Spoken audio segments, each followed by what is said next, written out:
রাজশাহীতে ভোক্তা অধিকার আইন বিষয়ে ব্যবসায়ী, ভোক্তা ও ছাত্রদের সমন্বয়ে সচেতনতামূলক সম্প্রীতি সভা অনুষ্ঠিত হয়েছে।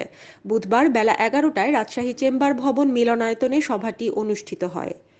Rajshahi chamber of commerce and industries এবং কনজিউমার অ্যাসোসিয়েশন অফ বাংলাদেশ ক্যাবের আয়োজনে ব্যবসায়ী, ভোক্তা ও শিক্ষার্থী সমন্বয়ে সম্প্রীতি সভায় ভোক্তা অধিকার সংরক্ষণ অধিদপ্তর ও বাজার মনিটরিং বিষয় নিয়ে আলোচনা করা হয়।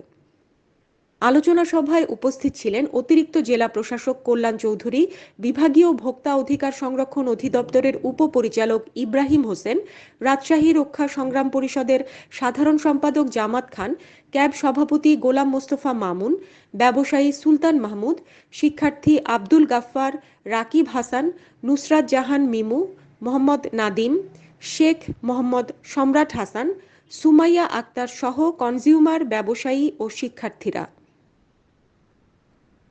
হানিন ইসলাম, সিএন বাংলা নিউজ ডেস্ক।